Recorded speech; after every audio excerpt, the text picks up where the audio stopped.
দেখো তোমাদের একটা জিনিস দেখাচ্ছি। আমি প্রতিদিন পুজো দিই, আর এই টিকটিকিটা প্রতিদিন প্রসাদ খেতে আসে।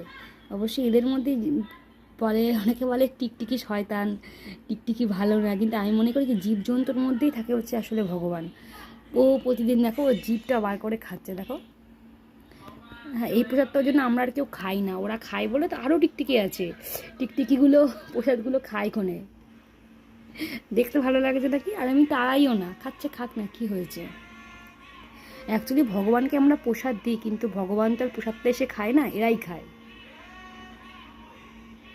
প্রসাদ খাচ্ছ তুমি? প্রসাদ খাচ্ছ? দেখো, দাঁড়াও আমি বড় করে দেখাচ্ছি। জিভটা বার করে খাচ্ছে, বাতাসাটাকে খাচ্ছে।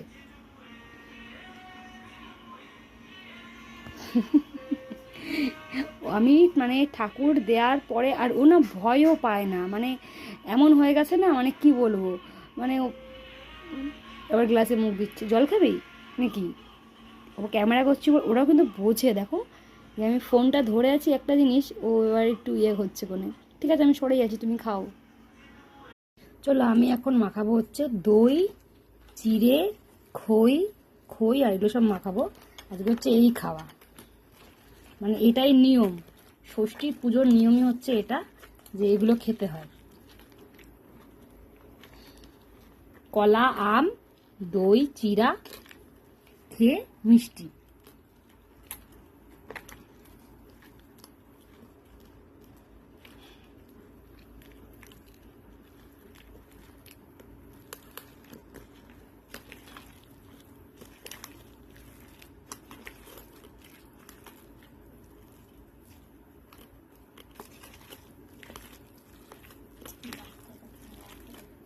হুম। আর সারাদিনে কিছু খেতে পারবো না, এটাই হচ্ছে খাওয়া। স্নান করে পুজো দিয়েছি, এই দেখো, পুজো দেওয়ার পরে আর এই হচ্ছে খাবো। দেখো, ভাগ থেকে ভাগিদার দিতে হয়েছে। হ্যাঁ, বলছে আমিও ব্রত করেছি, আমিও খাবো। হ্যাঁ, আমি সোয়াবিনের ঝোল ভাত খাবো নিরামিষ, আর তুমি এত কিছু খাবে, মিষ্টি, দই, চিড়ে, খই, বাতাসা, কলা, আম। শুধু লিচুটা, লিচুটা কিনতে না ভুলে গেছি। লিচুটাতে রাত্রেবেলা আবার খেতে হবে করে, তখন লিচুটা খেয়ে নেবো। একবার খেতে হয়, কিন্তু না খেয়ে একবার অত নিয়ম করা যায় নাকি বাবা। আমি রাত্রেবেলা একটু খেয়ে নেবো, এমনিতেই ভাত না খেয়ে থাকতে পারি না, কষ্ট হয় একটু।